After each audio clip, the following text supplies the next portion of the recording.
Shalom, selamat malam semua. Shalom. Senang sekali saya ketemu dengan Bapak Ibu sekalian semua di sini. Dan saya lihat juga tadi saya tanya sama Sis Desi, ini apa ada yang baru ya? Oh, sebagian besar tuh baru. Nah, saya tuh senang sekali. Kenapa? Karena firman Tuhan kan bilang, berbahagialah orang yang haus dan lapar akan kebenaran. Jadi setiap kita yang di sini apa? Akan dipuaskan. Ya enggak? Akan mengalami kepenuhan Kristus sendiri. Ya enggak? Kita buka dalam doa sekarang ya. Terima kasih Tuhan Yesus, kami begitu bersyukur untuk malam yang indah ini ya Tuhan. Kalau kami boleh berkumpul di tempat ini berfellowship ya Tuhan, itu semua karena anugerah-Mu.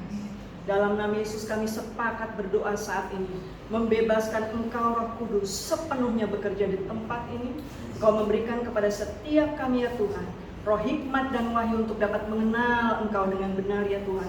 Engkau jadikan mata hati setiap kami terang, sehingga kami boleh mengerti siapa identitas kami di dalam Engkau, dan siapa dan bagaimana dan betapa dahsyat kuasa-Mu yang bekerja melalui setiap kami ya Tuhan. Dan terima kasih ya Tuhan, kami percaya bahkan dalam nama Yesus kuasa-Mu terus bekerja sepanjang sesi ini ya Tuhan, sehingga kelepasan, kelegaan terjadi, bahkan kesembuhan ya Tuhan, serta kemerdekaan ya Tuhan.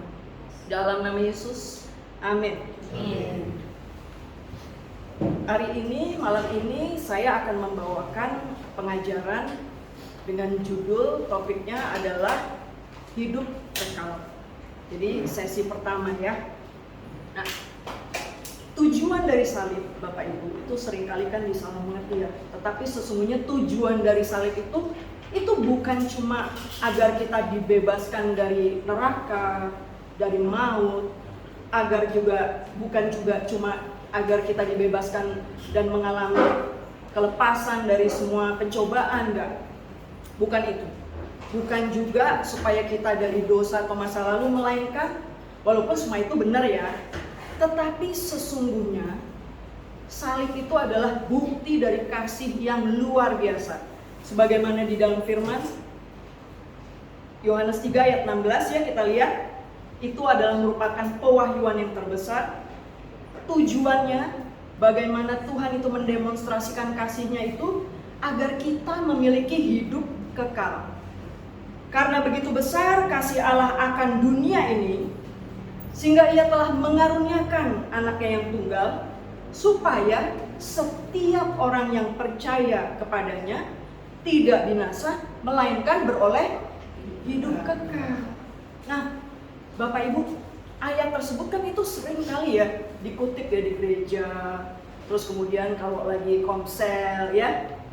Nah, sesungguhnya itu kayaknya kan walaupun sering kali disebut, dikutip, terdengar familiar, tetapi sesungguhnya pemahamannya itu banyak sekali orang-orang yang gak paham arti dari hidup kekal yang sesungguhnya.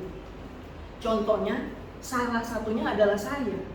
Meskipun ayat tersebut punya arti tersendiri buat saya. Kenapa? Karena sebelumnya Bapak Ibu, saya itu adalah seorang muslim. Nah, jadi satu hari adik saya itu yang bersekolah di sekolah Kristen, tetapi saat itu adik saya masih muslim, itu lagi mau ulangan agama, terus ngafal nih Bapak Ibu.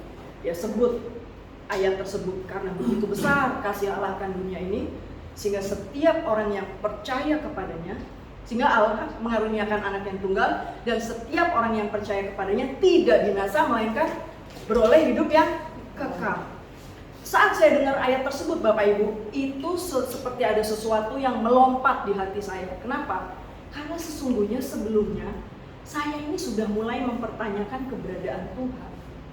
Gitu. Saya mulai bertanya-tanya, Tuhan sebenarnya ada nggak ya? Karena saya waktu itu menggunakan cara-cara saya sendiri cari Tuhan berdasarkan kepercayaan saya saat itu, gitu loh. Tapi saya nggak merasakan keberadaan Tuhan.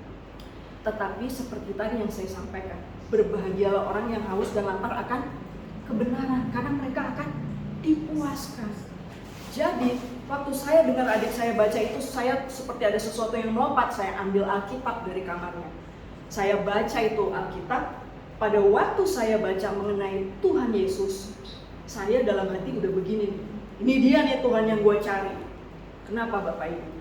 Karena kalau semua kepercayaan lain itu kita harus benar dulu, kita harus baik dulu, kita harus memenuhi ritual dan persyaratan perangkat agama tertentu, sekalipun itu kayaknya sulit sekali, tetapi itu tidak membuat kita itu bisa ketemu, bisa mendapat jawaban. Nah, pada saat saya baca Yesus, dia justru melakukan pengorbanan di kayu salib, menyerahkan dirinya supaya kita bisa ketemu sama dia, bisa mengalami Allah Bapa melalui iman kita kepada Kristus. Singkat cerita, saat itu kan saya begini, oh yaudah deh, saya udah percaya, ini dia Tuhan yang saya cari. Tapi nggak sampai di situ Bapak Ibu. Ternyata saya mengalami situasi yang membuat saya itu akhirnya mengundang Yesus sebagai juru selamat. Seperti di dalam firman Roma 10 ayat 9 dan 10, dengan hati orang percaya, dengan mulut mengaku, maka dia diselamatkan. Walaupun saat itu buat saya itu udah sesuatu yang luar biasa ya, karena pemahaman saya saat itu hanya sampai tidak binasa. Padahal sesungguhnya masih ada komanya Bapak Ibu, agar kita mengalami hidup kekal. Itu Bapak Ibu ya. Nah, jadi sebagaimana di dalam firman kitab Kejadian 2, itu kan Allah berkata kepada Adam ya Bapak Ibu ya, jangan ya kamu makan buah dari pohon pengetahuan yang baik dan yang jahat.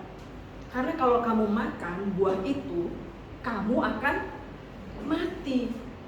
Nah, tapi Adam dan Hawa nggak taat sama Tuhan. Mereka lebih tunduk kepada perkataan iblis. Mereka makan buah dari pohon pengetahuan yang baik dan yang jahat saat itu, sehingga mereka jatuh ke dalam dosa. Tetapi mereka tidak mati Bapak Ibu. Mereka bahkan masih bisa hidup hingga ratusan tahun. Karena yang dimaksud oleh Allah dengan kematian di ayat 17 tersebut, itu maksudnya kematian rohani. Apa sih kematian rohani? Kematian rohani itu artinya keterpisahan dari Allah Bapa sebagai sumber kehidupan. Kenapa? Karena sebelumnya sesungguhnya roh manusia itu manunggal, jadi satu dengan rohnya Allah. Tetapi karena manusia jatuh ke dalam dosa, gelap dan terang itu kan nggak bisa jadi satu ya Bapak Ibu ya. Jadi harus terpisah Bapak Ibu. Kematian rohani akhirnya bisa mengakibatkan kematian jasmani ya. Itu yang dialami oleh Adam dan Hawa sebagai akibat makan buah dari pohon pengetahuan yang baik dan yang jahat. Jadi dosa memisahkan manusia dari Allah, sebagaimana dalam firman Yesaya 59 ayat 2. Manusia kehilangan kemuliaan Allah, sebagaimana dalam firman Roma 3 ayat 23. Jadi semua orang di bumi itu terpisah dari Allah. Setelah manusia jatuh ke dalam dosa, kodrat manusia berubah tuh, karena kehilangan kemuliaannya. Dari kodrat ilahi jadi kodrat dosa Bapak Ibu. Nah, firman Yakobus 2 ayat 19 berkata, engkau percaya bahwa hanya ada satu Allah saja, itu baik.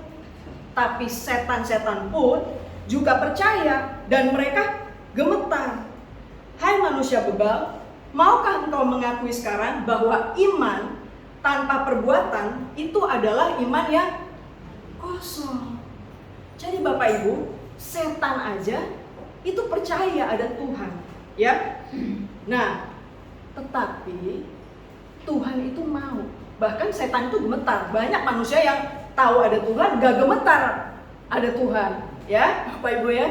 Nah, Tuhan itu mau kita tuh bertindak lebih dari iblis. Gak cuma tahu bahwa Tuhan tuh ada, Tuhan eksis, atau hanya tahu secara intelektual, head knowledge atau pengetahuan di kepala. Gak cukup Bapak Ibu. Tuhan mau kita terkoneksi secara pribadi dengan Allah. Kabar baiknya, Allah juga menginginkan lebih dari keinginan kita untuk kita terkoneksi dengan Tuhan. Jadi Allah ingin kita itu mengenal Tuhan, Bapak Ibu, ya. Nah, bahkan Bapak Ibu, kalau kita tuh ingin orang-orang yang kita kasihi itu diselamatkan, itu sesungguhnya keinginan itu datangnya dari Tuhan. Tuhan yang taruhkan di dalam hati setiap kita tuh Bapak Ibu, kerinduan, keinginan agar keluarga kita pada saat kita tuh sudah mengalami keselamatan seperti saya itu Bapak Ibu, begitu saya menerima keselamatan, begitu saya mengalami Tuhan, saya juga punya kerinduan. Saya ingin sekali deh keluarga saya juga mengalami apa yang saya alami. Demikian juga pasti Bapak Ibu semua yang ada di sini. Itu karena Tuhan yang taruhkan keinginan itu. Tujuan dari Tuhan, kedatangan Yesus itu bukan cuma menghancurkan tembok pemisah, yaitu dosa, supaya kita bisa mengalami hubungan dengan Allah Bapa. Tujuan utamanya justru kita masuk terkoneksi dalam satu hubungan pribadi yang intim dengan Allah Bapa melalui iman pada Kristus, Bapak Ibu. Karena dialah, sebagaimana Efesus 2 ayat 14 berkata, damai sejahtera kita yang telah mempersatukan kedua pihak dan yang telah merobohkan tembok pemisah. Nah, Bapak Ibu, Roma 6 ayat 23 itu berkata, upah dosa adalah maut, death dalam bahasa Inggrisnya. Artinya apa? Upah dosa itu kematian, Bapak Ibu. Itu akibatnya. Tetapi karunia Allah ialah hidup kekal dalam Kristus Yesus Tuhan kita. Jadi Yohanes 3 ayat 16 itu didasari dengan kasih. Nah, diterjemahkan di dalam Roma 6 ayat 23, kasih tersebut diterjemahkan dengan memberi. Memberi apa? Hidup kekal itu. Jadi hidup kekal adalah pemberian yang didasari oleh kasih Allah, Bapak Ibu. Ya, paham ya? Sampai di sini ya. Nah, kita lihat yang selanjutnya.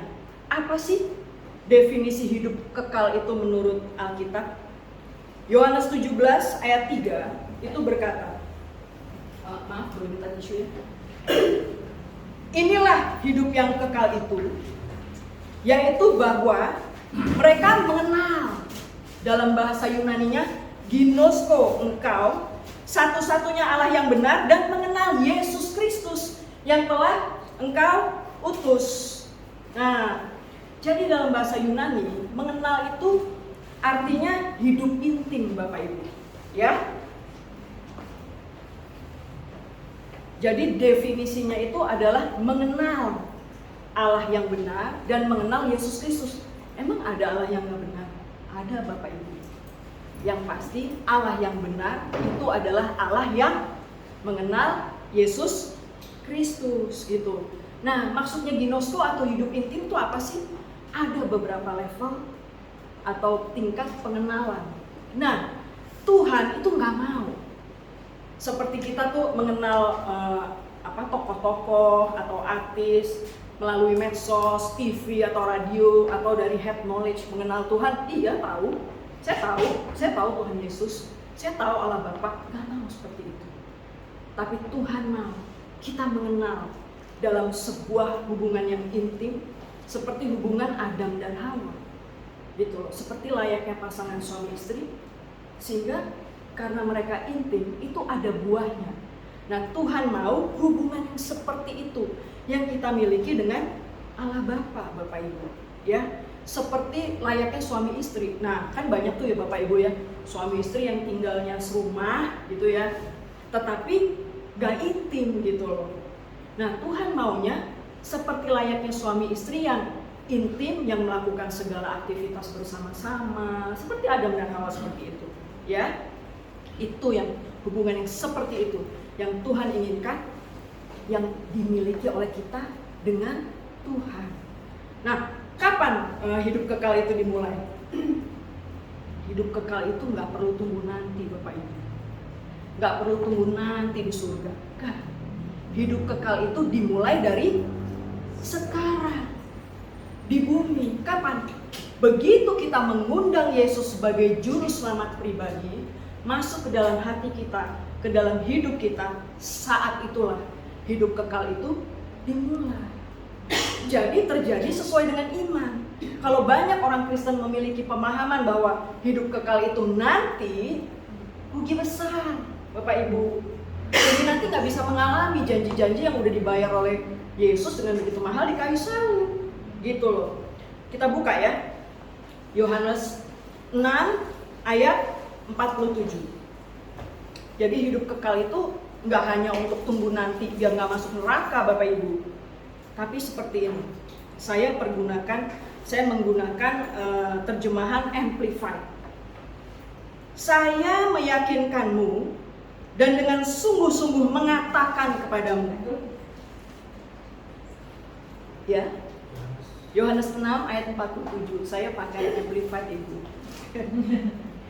Saya ulang ya. Saya meyakinkanmu dan dengan sungguh-sungguh mengatakan kepadamu, barang siapa yang percaya kepadaku sebagai juru selamat, siapapun yang terus-menerus taat itu artinya apa sih?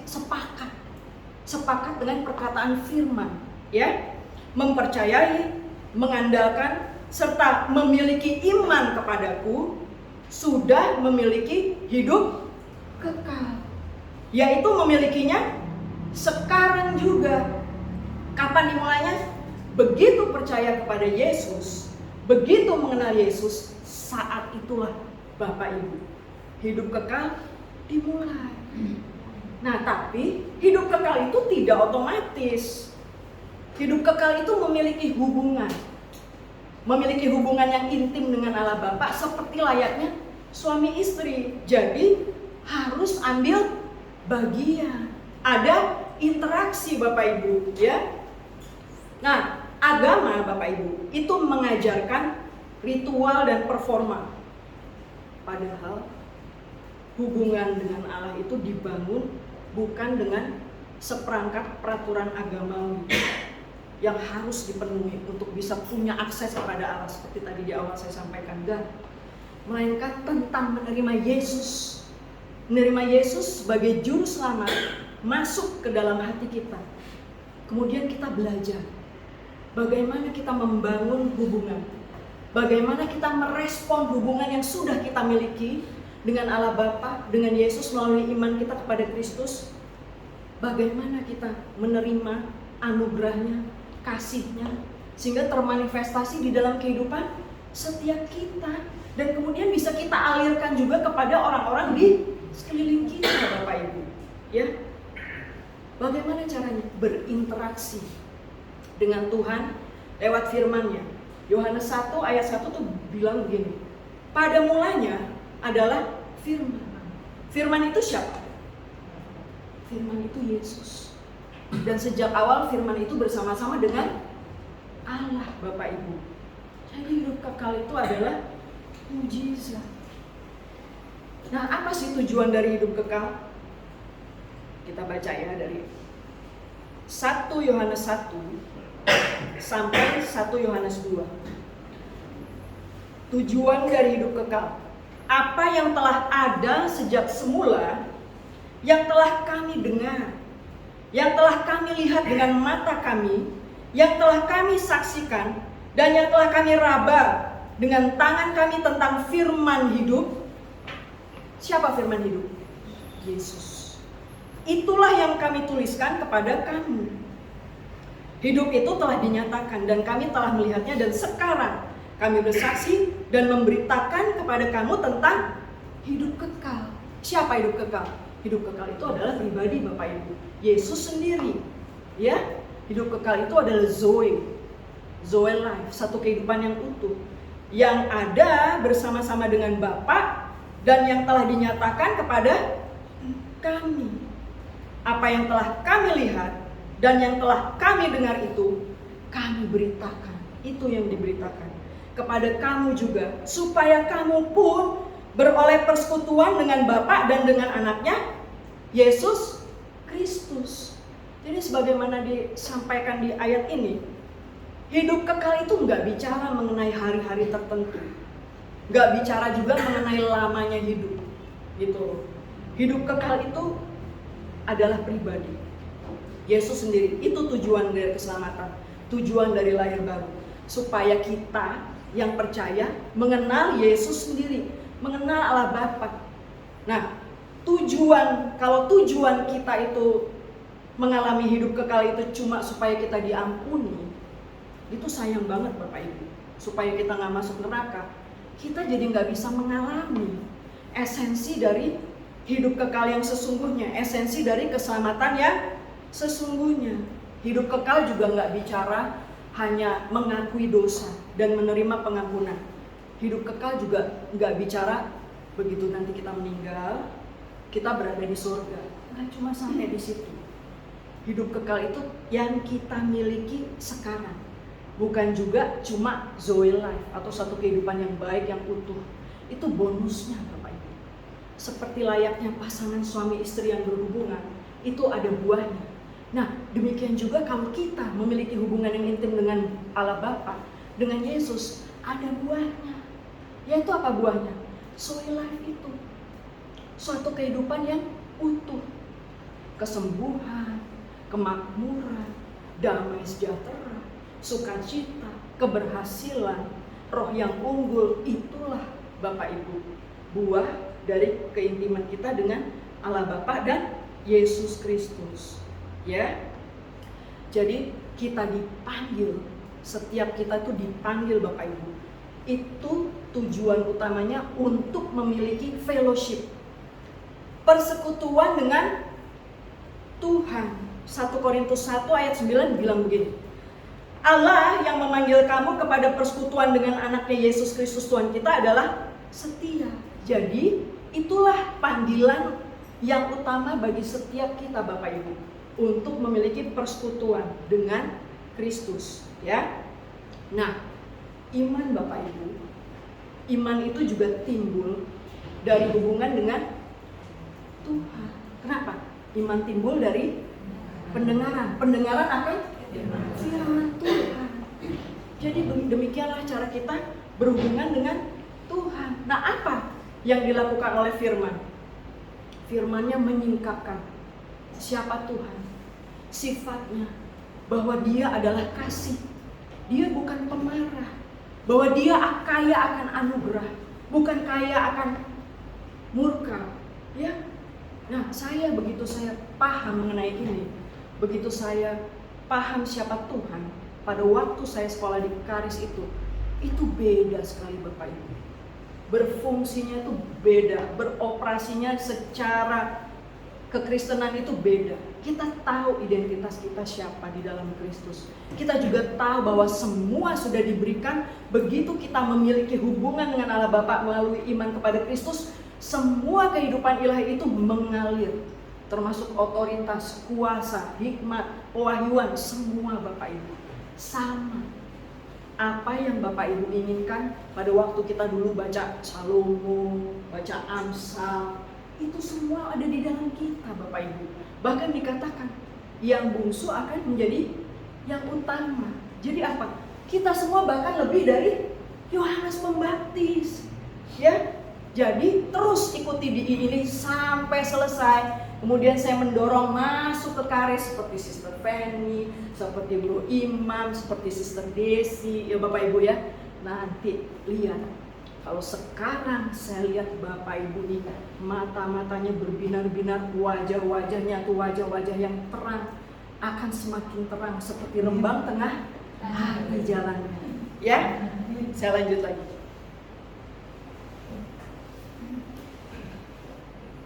Nah, jadi seperti di dalam firman Yohanes 1 Bapak Ibu, ayat 7 dan 8. Tuhan berkata firman Yosua maksud saya. Ayat Yosua 1 ayat 7 sampai 8. Di situ Tuhan bilang bahwa apa? Bertindak hati-hati. Renungkan firman siang dan malam. Supaya apa? Kamu prosper, makmur. Prosper itu makmur, berhasil, dan you have good success, diberkati dalam apapun yang dilakukan. Jadi kalau kita bersentuhan dengan firman-Nya, pada mulanya adalah firman, pada saat Allah tuh menciptakan bumi juga berfirman, sama. Kalau Bapak Ibu ingin kehidupan Bapak Ibu berubah, tabur benih, simpan dalam perbendaharaan hati, simpan apa? Firman-Nya Bapak Ibu. Ya. Nah, saya juga seperti banyak orang Kristen sebelumnya, itu terjebak dengan apa? Performa, ritual, aktivitas agama, pelayanan, sibuk banget. Padahal sesungguhnya apa? Tanpa disadari, itu justru membuat kita semakin jauh dari Tuhan. Karena pelayanan itu Bapak Ibu, itu sesungguhnya itu adalah buah dari hubungan kita dengan Tuhan yang begitu membuah, begitu meluap, membuat saya seperti Bro Imam, Bro Desi, Sis Desi, kok jadi Bro sih? Sis Desi, Sis Mani, itu ingin membagikan apa yang ada di dalam kita ini kepada Bapak Ibu sekalian semua. Dan saya percaya ke depannya nanti Bapak Ibu juga seperti itu. Kenapa? Karena Bapak Ibu ingin. Kita kan kodratnya udah kodrat ilahi nih, sama seperti Kristus. Nah, di mana Kristus ada, kan kesembuhan terjadi, kemerdekaan terjadi. Demikian juga yang jadi kerinduan setiap kita Bapak Ibu. Ya, orang-orang mengalami Tuhan lewat keberadaan setiap kita. Ya. Nah, jadi itu yang penting tuh hubungan Bapak Ibu. Kalau kita lihat ya di Alkitab, sebelum Adam dan Hawa jatuh ke dalam dosa, apa sih yang mereka lakukan? Mereka nggak perlu tengking-tengking gitu Bapak Ibu, nggak perlu rebut-rebut gitu kan, nggak perlu ngeklaim tanah, ya nggak? Nah, kenapa? Karena mereka itu cuma berfellowship aja sama Tuhan, bersekutu dengan Tuhan. Bahkan karena dikatakan seperti di dalam Kejadian 1 ayat 26-28, manusia itu kan diciptakan sebagai mitranya. Kalau dilihat, itu selesai dari Tuhan itu menciptakan binatang aja tuh Bapak Ibu, dibawa ke hadapannya Adam. Adam yang kasih nama. Jadi Tuhan tuh ingin memiliki hubungan yang seperti itu dengan kita, bercakap-cakap seperti itu. Yesus berkata dalam Yohanes 10 ayat 27, domba-dombaku mendengar suaraku, dan aku mengenal mereka dan mereka mengikut aku Bapak Ibu. Ya, siapa di sini dombanya? Setiap kita kan, makanya ada di sini kan semuanya kan. Kenapa? Karena punya kerinduan. Itu nature setiap kita, ingin dengar firman, ya enggak? Ingin mendengar mengenai Yesus, ya. Nah kemudian tujuannya lagi kita mengalami hidup kekal. Kenapa? Karena manusia itu diciptakan oleh Tuhan itu sesungguhnya sebagai object of affection, objek kasihnya. Allah adalah kasih. Jadi Allah juga ingin mengasihi, dan sebaliknya Allah juga ingin dikasih oleh setiap kita Bapak Ibu dalam sebuah hubungan yang intim. Jadi Allah itu pribadinya kasih. Allah juga nggak menciptakan kita supaya kita itu jadi pelayan-pelayannya, enggak Bapak Ibu. Kita diciptakan sebagai mitranya, sebagai anaknya, sebagai sahabatnya Bapak Ibu. Allah mengasihi kita jauh lebih baik dari orang tua kita, pasangan, saudara-saudara atau sahabat kita di dalam mengasihi kita. Nah, Allah tuh juga ingin dalam hubungan yang intim dengan kita tuh memanjakan kita dengan kasih yang agape, kasih yang tidak bersyarat. Jadi Bapak Ibu, kalau kita punya hubungan yang intim dengan Allah Bapa, kita tuh nggak perlu minta-minta. Jadi ada seorang rekan ya, hamba Tuhan. Dia berlibur bersama dengan keluarganya, dengan istri dan anak-anaknya, 3 orang, putri semuanya. Nah, beliau bercerita, semua dikasih allowance atau uang jajan yang sama besarannya. Nah, yang 2 karena udah masuk remaja ya, Bapak Ibu ya. Jadi mereka punya kegiatan sendiri, mereka punya keinginan sendiri, pergi gitu. Nah, yang bungsu itu ikut bapak ibunya, khususnya ikut bapaknya. Jadi pada saat bapaknya masuk ke toko dengan ibunya belanja dengan rekan saya ini, anaknya si bungsu ini kalau beli apapun, bonnya, bilnya dijadikan satu, dimasukkan ke tagihan ayahnya. Nah jadi Bapak Ibu, uang jajannya tuh allowance-nya utuh, nggak dipakai. Kenapa? Karena dia pinter, dia melekat sama bapaknya. Nah, kakak-kakaknya begitu tahu dia udah mau akhir hari liburan, uangnya habis. Nah dia bilang, adek kok curang? Loh, adeknya nggak curang, tapi adeknya tuh berhikmat. Dia deket bapak ibunya kemana-mana. Nah demikian juga setiap kita bapak ibu. Kalau kita intim dengan Tuhan, itu kita nggak perlu minta-minta. Dia udah tahu, firman-Nya ada. Bahkan sebelum berseru dia udah tahu apa yang kita butuhkan bapak ibu, ya. Nah, buahnya lagi tadi sebagaimana yang sebelumnya saya sampaikan. Di mana Yesus berada, kesembuhan dan kelepasan terjadi. Dan firman-Nya juga berkata, as He is, so are we in this world. Maksudnya apa sih? Sebagaimana Kristus. Kristus ada di mana sekarang? Ada di sebelah kanan Allah Bapa.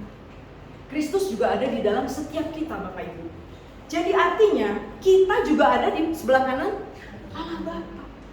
Jauh di atas semua situasi, semua persoalan yang ada. Makanya dikatakan di dalam Efesus dan Kolose, semua nama dan pemerintahan dan kuasa ada di bawah kaki kita Bapak Ibu. Ya, kenapa? Karena di bawah kakinya Kristus. Kristus ada di dalam kita Bapak Ibu. Ya enggak? Ya. Nah, Kristus ada di dalamku. Dikatakan Kolose 1 ayat 27. Kristus di dalammu adalah pengharapan akan kemuliaan. Tahu nggak Bapak Ibu? Kristus itu dalam bahasa Yunaninya itu artinya apa? The anointed, the anointed one, yang diurapi. Ada di mana Kristus? Ada di dalam setiap kita. Artinya sama seperti bagaimana Kristus waktu hidup dulu, seperti di dalam Lukas 4 ayat 18. Roh Tuhan ada padaku, oleh sebab Ia telah mengurapi aku. Untuk apa? Menyampaikan kabar baik kepada orang-orang miskin jasmani dan rohani. Dan Ia telah mengutus aku. Nah, kalau di dalam terjemahan bahasa Indonesianya enggak ada. Tetapi sesungguhnya dikatakan, Ia telah mengutus aku to heal the broken hearted. Maksudnya apa? Menyembuhkan orang-orang yang patah hati Bapak Ibu. Dan memberikan penglihatan kepada orang-orang yang buta jasmani dan buta rohani Bapak Ibu. Untuk membebaskan orang yang tertindas dan untuk memberitakan bahwa tahun rahmat itu apa? Yesus sudah datang. Dan sebagaimana kisah para rasul 10 ayat 38, yaitu tentang Yesus dari Nazaret, yaitu tentang imam, yaitu tentang Uji, tentang Desi, tentang Feni. Bagaimana Allah mengurapi imam, Desi, Uji, Feni, sama. Demikian juga Bapak Ibu, diganti namanya semua. Dengan Roh Kudus dan kuat kuasa, Dia berjalan berkeliling. Jadi setiap kita Bapak Ibu sebagai ambasadornya, itu buah dari hubungan kita juga bisa memanifestasikan semua kehidupannya yang ada di dalam kita. Berbuat baik, berjalan keliling, berbuat baik, menyembuhkan semua orang yang dikuasai iblis. Sebab Allah menyertai setiap kita, Immanuel. Bahkan meskipun baru aja terima Yesus sekalipun, kuasanya sama dengan kuasanya Yesus. Jadi gini Bapak Ibu, kira-kira 2 minggu yang lalu ya, ada seorang ibu itu bercerita sama saya. Beliau baru terima Yesus kira-kira kurang lebih beberapa bulan ya. Nah, jadi beliau cerita, tahu nggak, Puji, ini ada seorang teman itu curhat sama ibu ini ya. Aduh, gimana nih, anak saya ini rankingnya bagus nih, tapi saya nggak punya uang untuk bayar pendaftaran sekolah. Nah, ibu ini yang masih kerabat saya sendiri itu bilang gini, oke Pak, gini ya, kita mau nggak doa sepakat? Saya doa ya buat Bapak, kita doa sepakat ya. Tapi saya doa pakai nama Yesus ya, gitu. Karena beliau si Bapak ini dari agama sepupu kita.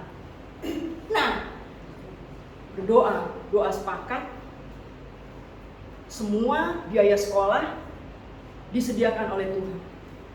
2 hari kemudian, si bapak ini dalam perjalanan ibu ini ke gereja, telepon ibu ini, kasih tahu, Bu, kebetulan bapak ini adalah hairdresser bapak ibu. Bu, puji, enggak, dia nggak bilang puji Tuhan ya. Ya udah tahu ya, bilangnya apa? Ya. Bu, ini saya kan gunting rambut. Saya nggak tahu kalau ternyata orang yang rambutnya saya gunting ini adalah seorang pejabat, Bu, gitu kan. Nah terus saya cerita, ini saya lagi ada pergumulan nih, saya mau menyekolahkan anak tapi kurang biayanya. Ini orang langsung bilang bahwa saya yang biayain sampai selesai sekolah nanti di Universitas Gajah Mada. Beri tepuk tangan untuk Tuhan. Nah, ibu ini semangat Bapak Ibu. Ternyata doa saya dijawab sama Tuhan. Ya udah pasti dijawab dong. Tuhan kan datang supaya kita memiliki hidup, dan memilikinya dalam segala kelimpahan, dan di mana kita berada kelepasan terjadi, gitu loh. Nah itu untuk orang yang baru Bapak Ibu. Nah jadi itu Bapak Ibu, di mana kita berada. Saya selalu kalau pagi Bapak Ibu doanya gini, Tuhan terima kasih untuk hari ini, aku siap memanifestasikan kehidupan-Mu yang ada di dalamku, sehingga melalui kehidupanku semua orang-orang di mana aku berada hari ini punya kerinduan untuk kenal Engkau. Nah Bapak Ibu, yuk mulai doa seperti itu. Jangan heran nanti kalau Bapak Ibu lagi meeting tiba-tiba ada yang minta didoakan. Seperti saya beberapa minggu yang lalu berdua. Nanti kan yang sesi berikutnya Ibu Erni kan yang akan membawakan. Saya lagi bersama-sama dengan Ibu Erni, lagi makan siang. Tiba-tiba pada waktu kita bilang amin, sebelah kita ada orang, selamat hari Minggu, Tuhan Yesus memberkati. Dan setelah itu kita berdoa sama-sama sama orang itu. Setelah kita makan, orang itu ternyata memang betul lagi perlu didoakan, dan saat itu dia juga terima Yesus. Gitu, nanti biar Bu Erni juga yang menyampaikan. Seperti itu.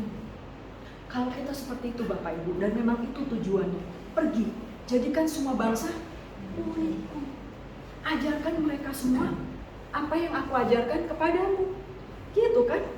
Nah itu Bapak Ibu, ngajarinnya bukan cuma dengan perkataan, tapi kasih contoh Bapak Ibu. Kita jadi saksi melalui kehidupan kita. Kita jadi surat yang terbuka Bapak Ibu. Ya, harus terlihat bedanya kita sebagai orang Kristen dengan kepercayaan lain. Bedanya apa? Kita punya Tuhan yang punya kuasa di dalam kita. Roh yang mengalahkan dunia, roh yang jauh lebih besar dari segala roh yang ada di dunia ini. Jadi sama seperti Kristus, di mana Kristus berada, orang seperti Zakheus, kemudian wanita Samaria yang di sumur itu mengalami transformasi dalam kehidupannya. Demikian juga di mana setiap kita berada harus jadi Injil kabar baik. Jangan jadi Injil kabar buruk ya Bapak Ibu ya. Karena satu mujizat itu Bapak Ibu akan lebih memperluas kerajaan surga dibandingkan debat teologi bertahun-tahun Bapak Ibu. Ya. Nah, kemudian jadi tanda dan mujizat itu adalah buah dari hubungan setiap kita dengan Allah Bapa dan Kristus. Kisah Para Rasul 1 ayat 8 berkata, kamu akan menerima kuasa kalau Roh Kudus turun ke atas kamu, turun ke atas setiap kita. Dan kita akan menjadi saksi. Jadi setiap kita Bapak Ibu sudah diperlengkapi dengan kuasa untuk menjadi saksi, baik mengalirkan kuasa atau kasih yang ada di dalam setiap kita, bahkan mengasihi orang-orang sampai per person yang bikin jengkel sekalipun, itu kita sudah diperlengkapi untuk melakukan perbuatan baik. Juga tadi kita diberikan urapan untuk berkata-kata Bapak Ibu, ya, menyampaikan Injil kabar baik itu, ya. Siapa yang diutus Allah menyampaikan firman-Nya, itu Allah mengaruniakan rohnya dengan tidak terbatas. Yang membatasi seringkali siapa? Kita sendiri Bapak Ibu, ya. Tapi kalau kita bebaskan sepenuhnya Tuhan bekerja melalui kita, maksimal berfungsi kita. Jadi saksi Yesus itu dengan mendemonstrasikan kerajaan Allah. Sebagai gereja yang mendemonstrasikan Yesus yang hidup. Nah, tanpa mujizat Bapak Ibu, yang kita miliki itu namanya adalah agama Bapak Ibu. Ya, Yesus datang itu bukan untuk memberikan atau menciptakan agama, tetapi dia adalah author. Dia adalah pencipta hidup kekal. Ya. Galatia 2 ayat 20 berkata, namun aku hidup, tapi bukan lagi aku sendiri yang hidup, melainkan Kristus yang hidup di dalam aku. Dia bukan saja ada di dalam kita, tapi dia tuh pengen keluar Bapak Ibu. Dia nih yang di dalam kita kuasanya, itu pengen keluar. Pengen keluar apa? Termanifestasi melalui kehidupan dan melalui apapun yang kita lakukan. Itu tujuannya untuk gereja dan untuk dunia, supaya bumi dipenuhi kemuliaan Allah. Ya Bapak Ibu ya. Nah, Markus 16 ayat 17 berkata, tanda-tanda ini akan menyertai orang-orang yang percaya. Jadi setiap kita Bapak Ibu akan mengusir setan-setan demi namaku. Mereka, yaitu setiap kita, akan pegang ular.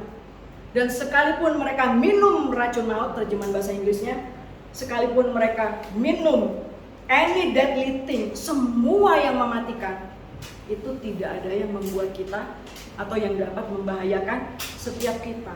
Kita tidak akan dapat celaka. Kita meletakkan tangan atas orang sakit dan orang itu sembuh. Itu tujuannya. Jadi mujizat itu perlu partisipasi kita. Beberapa minggu yang lalu Bapak Ibu, itu ibu saya yang sedang mengunjungi kerabat yang sakit, itu menghubungi saya. Kebetulan saat itu saya sedang bersama-sama dengan Ibu Hana yang waktu itu mungkin ada di sini yang sudah ketemu ya, terakhir membawakan firman di sini. Nah, kami langsung ke rumah sakit saat itu juga karena ditelepon oleh ibu saya. Jadi ada kerabat yang waktu itu mengidap kanker Bapak Ibu, dan menurut diagnosa dokter itu sudah menyebar, dan saat itu juga harus menjalani operasi pasang ring jantung gitu loh, karena sudah ke jantung katanya. Ya udah, saya dan Ibu Hana saat itu ke sana. Pada waktu sudah mau dibawa ke ruang operasi, kami minta waktu kepada dokter dan tim medisnya untuk berdoa 5 menit Bapak Ibu. Berdoa 5 menit. Jadi kami naikkan pujian, terus kemudian kami tumpang tangan, kita berdoa. Kita perintahkan, doanya singkat aja, karena udah buru-buru, udah ditungguin sama suster-suster. Singkat aja, dalam nama Yesus kami perintahkan semua kanker dan semua roh maut dan semua roh yang membuat kelemahan ini, kami sepakat perintahkan pergi. Kami lepaskan urapan kehidupan dan aliran urapan kesembuhan dan aliran kehidupan yang ada di dalam diri kami. Kami sebutkan nama orang tersebut. Saat ini juga mengalir dari ujung kepala sampai ujung kaki. Dan kami perintahkan jantung berfungsi saat ini. Udah, kami pulang. 1 jam kemudian ibu saya telepon, kasih tahu. Oh enggak 1 jam lah, 2 jam. Nah, kasih tahu bahwa puji Tuhan tadi di kateter, jadi ternyata jantungnya udah nggak ada apa-apa, bersih Bapak Ibu. Luar biasa. Jadi hati-hati dengan perkataan kita Bapak Ibu, ya. Karena perkataan kita itu punya kuasa. Hidup dan mati dikuasai lidah. Siapa suka mengemakannya akan makan buahnya. Jadi kalau udah jengkel banget ya Bapak Ibu ya, jangan ngomel kayak bangsa Israel waktu di padang gurun. Lebih baik bahasa roh. Kalau belum bisa bahasa roh, silahkan datang ke tim di sini untuk didoakan bahasa roh. Ya? Beri tepuk tangan dulu dong. Ya, gitu ya. Jadi seperti itu. Jadi kekristenan itu adalah iman mujizat Bapak Ibu. Tanda dan mujizat itu kodratnya, kodrat siapa? Kodrat setiap kita yang punya Kristus di dalam kita. Ya? 2 Petrus 1 ayat 4 berkata, dengan jalan itu Ia telah menganugerahkan kepada kita janji-janji yang berharga dan yang sangat besar, supaya olehnya kamu, yaitu setiap kita yang punya iman kepada Kristus, boleh mengambil bagian dalam kodrat ilahi dan luput dari hawa nafsu dunia yang membinasakan dunia Bapak Ibu. Jadi kita udah punya semuanya Bapak Ibu, lengkap. Kalau kita nonton film-film kayak Iron Man gitu-gitu Bapak Ibu ya, itu dari ujung kepala sampai ujung kaki itu kita udah lengkap dengan senjata dari perlengkapan senjata dari Tuhan Bapak Ibu, ya. Makanya sebenarnya iblis tuh kalau kita jalan aja mereka udah lari. Tapi bingung juga Bapak Ibu. Masih banyak orang-orang Kristen yang lebih peka dengan keberadaan iblis atau setan dibandingkan dengan keberadaan Tuhan. Kalau jalan, kok merinding ya? Lu berasa nggak lu? Kayaknya tadi di kamar tadi, lu berasa nggak kayak penuh gitu? Nah gimana sih? Itu lo biarin aja, kenapa kita pusing? Orang mereka juga malah lebih takut sama kita. Itu loh Bapak Ibu, ya. Nah, musuh atau iblis itu akan melakukan apapun semampunya untuk membuat kita teralihkan, salah fokus Bapak Ibu dari kehidupan supernatural. Kenapa? Karena sebenarnya naturalnya kita adalah supernatural Bapak Ibu. Jadi jangan heran kalau kita berdoa untuk orang sakit, orang itu sembuh, orang itu bangkit dari kematian, orang yang galau jadi mengalami kelepasan dan kelegaan. Itu harusnya memang kodratnya kita Bapak Ibu. Ya, nih dikatakan Lukas 10 ayat 19. Karena udah mau selesai Bapak Ibu, cepat aja. Lihat, aku telah memberikan otoritas. Jadi kita udah diberikan otoritas dan kuasa kepada kamu, kata Yesus, untuk menginjak ular dan kalajengking. Dan kita diberikan kekuatan fisik dan mental atau kemampuan atas semua kuasa yang dimiliki musuh Bapak Ibu. Semua kuasa gelap Bapak Ibu. Roh kita lebih besar dari segala roh yang ada di dunia ini. Jadi nggak ada yang akan membahayakan kita dengan cara apapun, ya. Tapi kalau pikiran kita udah penuh dengan teori, dengan doktrin, itu membuat kita jadi keras hati. Dan akibatnya keras hati juga kepada Tuhan. Dan akibatnya kuasanya jadi nggak bisa bekerja Bapak Ibu. Nah itu yang dilakukan oleh iblis. Menghalangi, bahkan di dalam gereja sekalipun, menghalangi Injil anugerah diberitakan. Kenapa? Supaya kita nggak punya hubungan yang intim dengan Kristus. Supaya dengan kekristenan kita nggak bisa maksimal berfungsinya di dunia ini. Jadi jangan mau ya Bapak Ibu ya. Dan Bapak Ibu, Tuhan itu mengajar kita dengan firman-Nya. Bukan dengan sakit penyakit Bapak Ibu, bukan dengan kemiskinan, bukan dengan masalah. Memang Allah bisa bekerja di balik situasi yang tidak enak, sakit penyakit atau kemiskinan atau apapun pergumulan, tapi itu semua bukan dari Tuhan Bapak Ibu, ya. Itu semua yang baik dari Tuhan, yang buruk dari iblis. 2 Timotius 3 itu ayat 5 berkata, secara lahiriah mereka menjalankan ibadah mereka, tetapi pada hakikatnya mereka memungkiri kekuatannya. Jauhilah itu. Jadi kita jangan sibuk dengan perdebatan teologi dengan orang-orang yang masih pemahamannya seperti itu. Justru kita beritakan. Kenapa? Kebenaran itu yang memerdekakan mereka Bapak Ibu. Ya, Yesus itu datang untuk membebaskan kita dari dunia yang jahat menurut kehendak Allah. Itu tujuan Tuhan. Ya, melalui perbuatannya di kayu salib untuk mengembalikan apa yang sudah dicuri oleh iblis, supaya grand design Tuhan dalam Kejadian 1 ayat 26-28 bisa kembali terjadi Bapak Ibu. Nah, kalau kita nggak ngerti, nggak paham mengenai tujuan hidup kekal, apa yang terjadi? Nah, yang terjadi apa? Kehidupannya itu yang harusnya kehendak Tuhan itu jadilah kehendakmu di bumi, di dalam pekerjaan, di dalam keluarga, di dalam kesehatan, di dalam bisnis seperti di surga, justru jadi sebaliknya seperti di neraka. Itu kalau nggak paham tujuan hidup kekal Bapak Ibu. Makanya penting bangun hubungan lewat firman ya Bapak Ibu ya. Nah, ketidakpahaman akan berakibat kita jadi tidak menerima apa yang sudah dibayar oleh Yesus dengan begitu mahal di kayu salib. Contohnya, nanti Bapak Ibu bisa buka sendiri Lukas 17 ayat 11 sampai 19, di mana ada 10 orang kusta Bapak Ibu yang disembuhkan oleh Tuhan Yesus. Yang kembali cuma 1 orang. Padahal Tuhan Yesus itu mau mereka mengalami hidup kekal. Artinya apa? Mereka tuh dibuat utuh kembali. Bukan saja supaya organ-organnya itu kembali utuh, tetapi supaya mereka bisa menerima dan mengalami apa yang ada di dalam Kristus, berkatnya itu utuh. Tapi cuma satu Bapak Ibu yang kembali. Nah, kalau mereka nanti yang 9 itu punya masalah, gimana? Cari Tuhan Yesus lagi. Nah, kita jangan seperti itu. Kita bangun hubungan dengan Tuhan, supaya kita nggak perlu tunggu ada masalah dulu Bapak Ibu, ya. Nah, jadi anugerah dan damai sejahtera dilipat gandakan melalui pengenalan akan Allah dan akan Yesus. Yohanes 15 ayat 15 berkata, "Aku tidak menyebut kamu lagi hamba, sebab hamba tuh nggak tahu apa yang diperbuat oleh tuannya.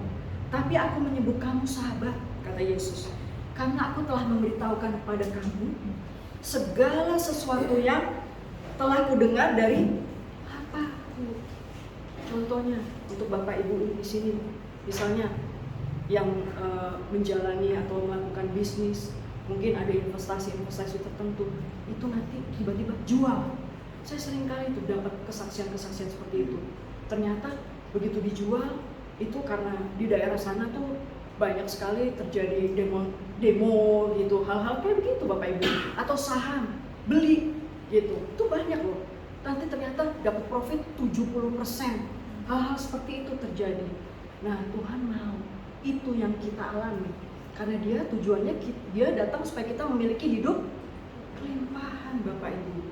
Jadi harus dengar-dengaran. 2 Petrus 1 ayat 2 berkata, "Kasih karunia dan damai sejahtera dilipat gandakan melalui pengenalan akan Allah dan akan Yesus." Bapak Ibu, jadi anugerah itu nggak statis. Makin kita kenal Tuhan lewat firman-Nya, itu akan ditambah-tambahkan anugerah, akan ditambah-tambahkan damai sejahtera, bermultiplikasi seperti tadi firman-Nya itu berkata. Anugerah itu yang membuat kita mengalami apa? Kesembuhan. Waktu itu saya pernah dikatakan oleh dokter umurnya tinggal 6 bulan lagi. Nah, itu saya alami. Terus kemudian mengalami apa? Kemerdekaan, kelepasan, kemakmuran, pemulihan di dalam hubungan rumah tangga atau hubungan dengan relasi, hubungan dengan bisnis partner, hal-hal seperti itu ya Bapak Ibu ya. Nah, yang terakhir, Yeremia 15 ayat 16. Ini salah satu ayat favorit saya. "Apabila aku bertemu dengan perkataan-perkataanmu, maka aku menikmatinya. Firman-Mu itu menjadi kegirangan bagiku dan menjadi kesukaan hatiku. Sebab nama-Mu telah diserukan atasku, ya Tuhan Allah semesta alam." Jadi Bapak Ibu, Alkitab itu adalah diary, jurnal, buku hariannya Tuhan Yesus. Nah, itu foto albumnya Yesus. As He is, so are we. Artinya itu juga jurnalnya, buku hariannya, buku panduannya, dan albumnya setiap kita yang di dalam Kristus Bapak Ibu, yang punya iman kepadanya. Ya, nih dikatakan di sini tadi memakannya, memakan firman yang adalah roti hidup. Dikatakan kemudian tadi kan, aku menikmati firman itu jadi kegirangan. Firman umum atau logos dibaca, simpan di dalam perbendaharaan hati. Kemudian akan menjadi seperti tadi, ada sesuatu yang lompat dari hati kita. Artinya itu adalah rema. Nah, kebenaran itu, yang kebenaran yang sudah menjadi rema itu, yang memerdekakan setiap kita Bapak Ibu. Ya, jadi Bapak Ibu, manusia melihat apa yang di depan mata. Ibarat manusia tuh lihat buku dari covernya. Tuhan Bapak Ibu lihat hati. Dikatakan Yeremia 9 ayat 24, "Bukan kebijaksanaanmu, kekuatanmu, kekayaanmu, bukanlah penghargaan, juga bukan perkataan maupun penilaian orang mengenai kita, melainkan bagaimana kita mengenal Tuhan, mengenal Allah Bapa." Bagaimana caranya? Dengan cara mengenal Yesus Kristus. Yesus Kristus adalah satu-satunya gambar wujud Allah. Selfie-nya Allah. Mau kenal, mau lihat Bapa, Allah Bapa, lihat Yesus. Seperti dalam firman Ibrani 1 ayat 3. Saya sudah selesai. Terima kasih. Tuhan Yesus memberkati.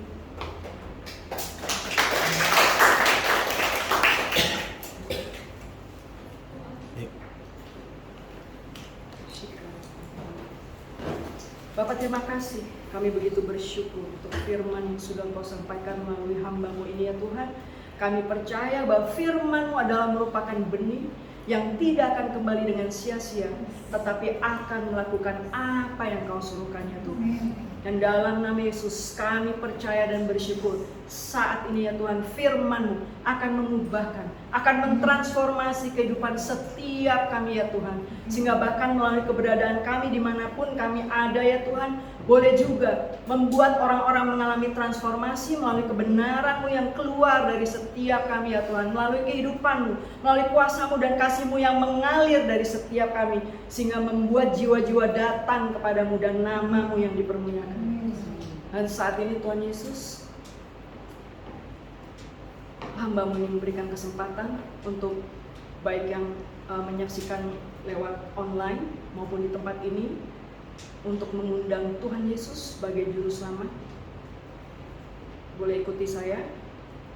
Tuhan Yesus, aku tahu bahwa aku adalah orang berdosa, tapi aku percaya dan bersyukur akan karya salib-Mu. Engkau mati di kayu salib untuk menggantikan aku. Engkau dibangkitkan di hari yang ketiga. Engkau adalah anak Allah yang hidup. Dan saat ini Tuhan Yesus, aku mengundang Kau masuk ke dalam hatiku, ke dalam hidupku, menjadi Tuhan dan Raja. Aku percaya mulai hari ini kehidupanku tidak akan sama lagi. Aku memerlukan pimpinan dan tuntunan-Mu secara supernatural dalam setiap aspek kehidupan. Selamat datang Tuhan Yesus di dalam hidupku. Terima kasih Bapa, terima kasih Tuhan Yesus, terima kasih Roh Kudus dalam nama Yesus. Amin.